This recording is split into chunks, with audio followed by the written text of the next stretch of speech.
Welcome to the Daily Influence, where our mission is to deliver a daily dose of positive influence that can uplift you personally or be shared within your sphere of influence.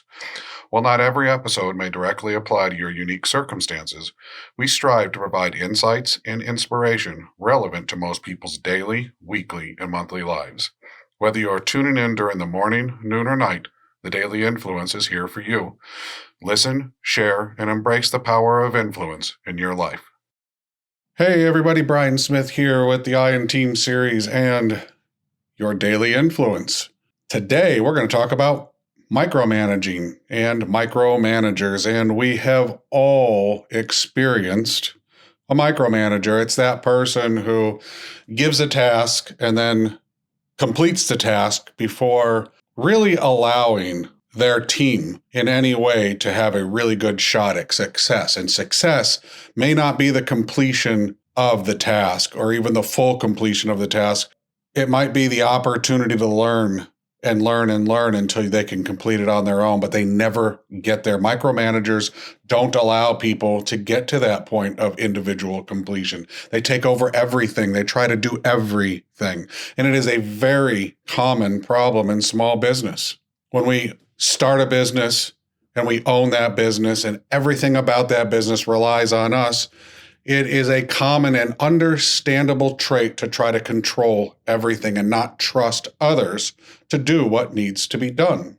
But first, before we talk about the things that can battle and improve an area of influence that is just suffering from micromanagement, is why people do it and what it leads to. And what it leads to is cheating the micromanager and the people being micromanaged of an opportunity to reach their potential.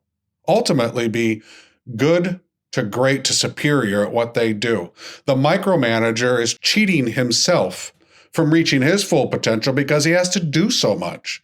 And every time that he micromanages and he microtasks within that micromanagement, he's not giving his best self to everything that they're doing. And they're not allowing those people who they are micromanaging to learn and understand from context what it is that they're supposed to be doing, how to do it the right way. Micromanagers will jump in and take over instead of guide from behind.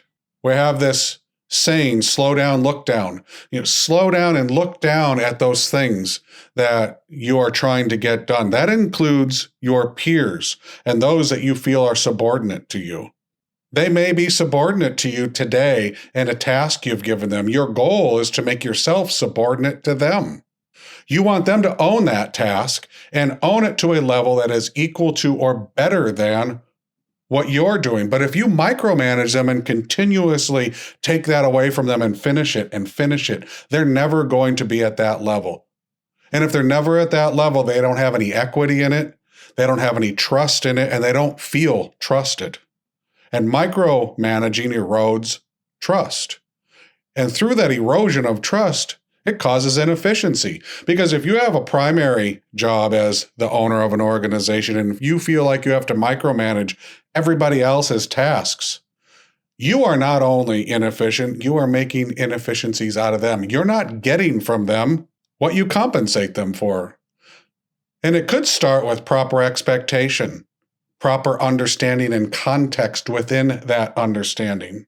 If we don't give proper context, proper understanding, we cheat people of their time and opportunity to be their best. And it will always lead to larger issues. Micromanaging never wins.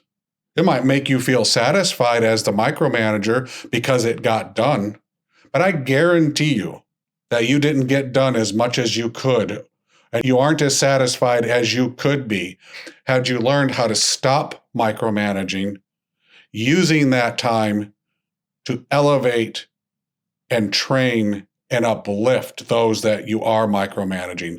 Give them the context, the content, slow down and look down at them. Give them what they need to rise up and learn and improve so that you can turn your back to that specific task and become subordinate to it. Allow them to be the master of that task.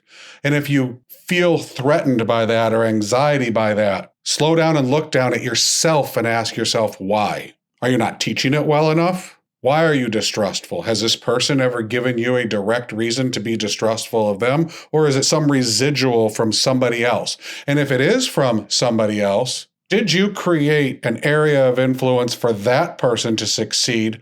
Or did you create a micromanagement area of influence for them to fail that fueled through gas on your current micromanaging tactics? Have the past failures in your area of influence been a result of micromanaging? Did you learn that trait from somebody else? Root cause analysis, which is something we're going to be talking about here in the next few days, can start here.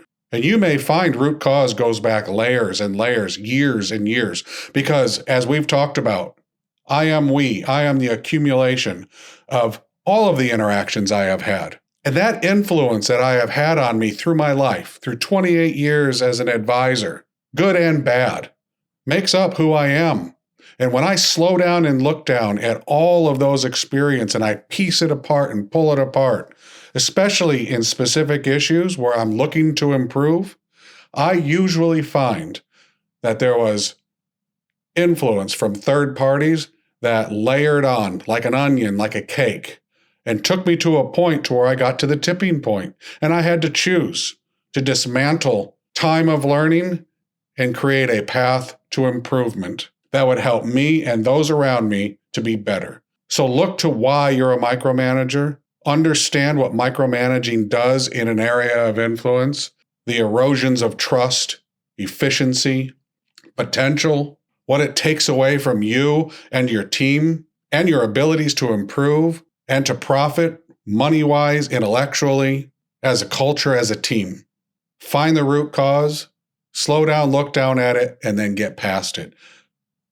Reach out to us if you'd like some help. And I sure hope today's episode will help those of you that struggle with some micromanaging issues to just take a step back and look at it. If you have a topic, a different topic, confidence, imposter syndrome we talked about recently, inspiring influence, driving positivity, why culture is important, go all the way back to communication. We have 190 plus episodes of daily influence that you can go to and listen to that might help you overcome a current and real issue and improve that current issue and take you into the next level of positivity, into having a superior area of influence for you and your team. We'll talk to you again soon. Have a great day.